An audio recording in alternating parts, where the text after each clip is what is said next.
everybody, welcome. And today on my bookshelf are a bunch of doll books.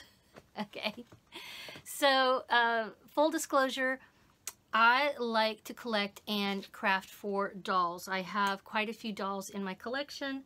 My other channel on YouTube is actually all about crafting for dolls. It's called Peacecraft Dolls, and on that channel I talk about my doll hobby quite a bit. And I was noticing the other day I got a new pattern book, a new sewing book for sewing for dolls. I do a lot of doll sewing, and I realized I'm starting to get kind of a little book collection going on. Nothing I had planned, and so I'm going to share that with you. I thought about sharing it over there, but this is my book and writing channel, so it seems more apropos to talk about it over here. Anyway, to me, dolls are a form of three-dimensional art, and they inspire me to create. So on that note, let me talk about some of the books that help me create with dolls. First of all, I have some sewing books, and I really enjoy sewing, and I used to many years sew for myself, but that got quite expensive. Sewing is not an inexpensive hobby at all, and back in the day I grew up, my mom made most of our clothes when it was, you know, a way to have clothing that you didn't have to pay a lot of money for. We didn't have fast fashion back then. So anyway, that's why I learned to sew initially. But yeah, these sewing books are pretty cool. There's two of them here from someone called Hannon. And I've added some stickers here because I spilt something. But these are beautiful books. Not only are they have good information for those of us who like to sew for different sized dolls, they have amazing photography, really sweet photography, and the clothing is just very Mori style, most of it. It's a Japanese sort of boho style that I really like. So these books are in Japanese, but there's also a little bit of English subtitles here, sort of like here. This part is Japanese, but then there's some English written here. So it's a little, and there's these photographs. I wish the photographs were larger, but generally speaking, see, like there's another really pretty photograph. Generally speaking, though, I really like the Hannon books, and I recently just got another one of the Hannon books. And most of these are for 1/6 scale dolls. And this book, in fact, I have filmed. I haven't posted it as I filmed this. I haven't posted yet the video I did about this book in particular on my Peacecraft Dolls channel. But anyway, those are two books. And then here's another book. There's a series called Dolly Dolly. These are all in Japanese. I don't think this has any English. Yes, this has almost no English at all in it. But again, they have really cute pictures, wonderful little fashions, full, again, full photography. So if you know how to sew, you can usually pretty much follow along. And then, of course, all the books have the patterns in the back. I think these I pulled the patterns out, but there's a insert with the patterns in there. So those are some of my sewing books. There are actually quite a few Japanese sewing books, especially in the Dolly Dolly series, but some other people have some really nice sewing books out there that I wouldn't mind having more of. It's kind of almost like if you're somebody who likes to cook, but also likes to look at cookbooks, that's kind of what these are to me. And then here's a book that I picked up from somebody on Etsy. She created this book herself, and it is like a design book, like a design sketchbook. I do try to design outfits, sometimes patterns for my dolls, and this has sort of a little layout.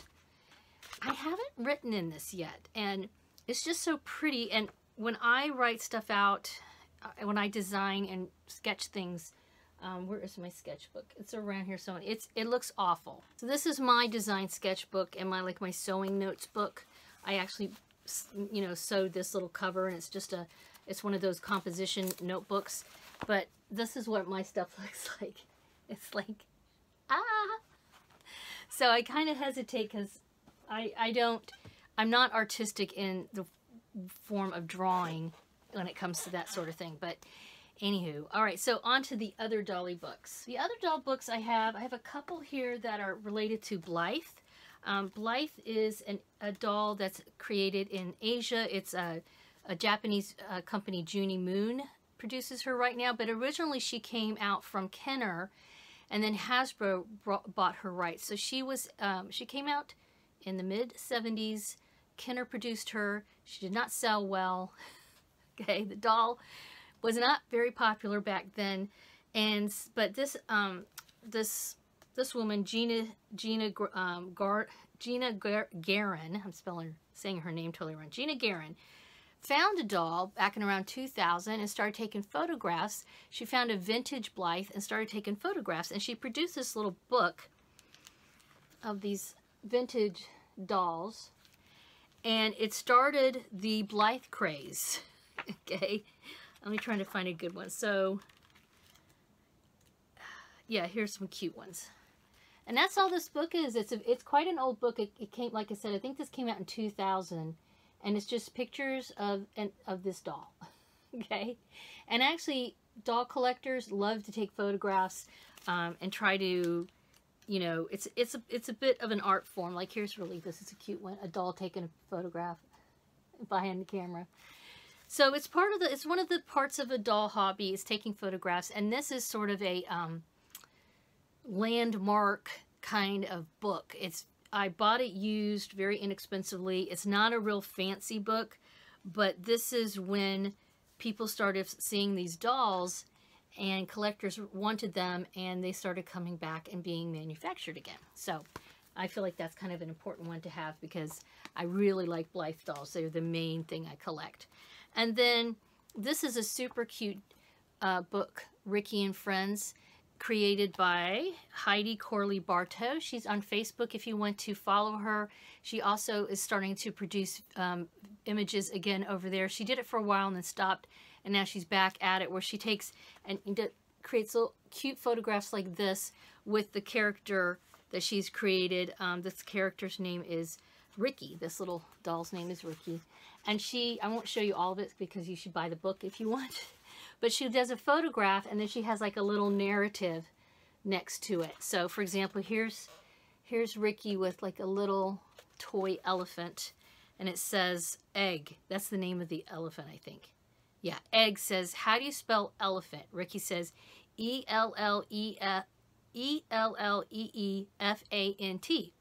Egg. That's not how the dictionary spells it. Ricky, you didn't ask me how the dictionary spells it. So, this is just a fun book. It's got wonderful photographs, a really cute sense of humor. It's a nice, uplifting book. It is available on Amazon. No affiliation, but Heidi is a super nice person, very, very creative. She's a retired librarian, too, so extra points for that. All right, so then the other books I have are actually little novels. 3 of them are from American Girl. I don't have a ton of American Girl dolls. I like them, but they're kind of big, and I have limited space. I also kind of prefer the more like fashion dolls than the big 18-inch dolls. But anyway, each doll typically, I don't know if it's all of them, but most of them are they have a novel with them because they're kind of a character that the company's created. So, for example, Joss is I think her last name's Kendall. She is a little surfer chick from California. So this is a little story about, you know, something that happens to her. I think this one is she's going to be in a surf contest or something. So it's like a little chapter book, okay? And these are for young kids. You know, these are for like preteens about, I would say. So this YA, I guess. And then here's Nania. This is one from the historical dolls. They have quite a few dolls that are connected to history from different time periods. And she's from the 1940s, I believe. And she is in Hawaii during Pearl Harbor. And so this story it's about her and her experience with the war and that kind of thing. So a lot of people use these books that come with the historical dolls when they're doing homeschooling or that kind of thing. So yeah, so that's a cute, and she's a really cute doll. And then another doll that I got her book from is Leah. I think this one she's taken a trip in Brazil with her family. And so yeah, so I like that they have created a character around the dolls and have a complete, you know, narrative that goes with them. I think that would be fun as a writer to try to do. So if there's any companies out there looking for a writer who would like to do something like this, American Girl doll, somebody, you know, was it this way? Phone me up. Email me. And then two other ones I have are kind of on the same vein, but a different company. It's called A Girl for All Time. And this is a British company that is family owned, much smaller than American Girl. I believe American Girl now is actually owned by Mattel, if I'm remembering correctly. And these are two similar ideas, little novels about the characters. This one here is Matilda. She is from the Tudor period. And so we find out a little story about her. Again, it's another chapter book. This one I have the... this came with the doll. This is the rendering, and then I think there's a photograph. Yeah, here's a photograph of the doll. And this company, not all, but most of their dolls are historically related, and actually, like, she's supposed to be the great aunt of some other doll in their line. So yeah, so she's really pretty, and they have amazing costumes. It's like I said, it's a much smaller company, so they don't have the range of dolls and other items that go with the dolls, like clothing and that kind of stuff. In fact, they're kind of not the easiest dolls to get these days. So, and then we have Clementine. She is having to go out into the countryside during the war during the 1940s because she's trying. Her parents want her to be safe from the London, bombings and stuff like that. And again, that's her. Here she is in some of her little outfits. So yeah, so they're really cute. They're really sweet, light reading, kind of fun. I love that they connect to a hobby that I really enjoy. Books and dolls. It doesn't get any better than that for me. So yeah, let me know what you guys think in the comments down below. Please get this thumbs up and subscribe if you haven't already. And of course, if you're into crafting and dolls and doll collecting or interested at all, hop over to Peacecraft Dolls and follow me over there. I do post videos over there at least a couple times a week. Usually my weekends are busy sewing, and then I'll post videos of stuff I've made, or if I get a new doll, or if I do something, with the doll, something like that. That's kind of what I do over there. All right, guys, thank you so much for seeing what's on my bookshelf. Bye-bye.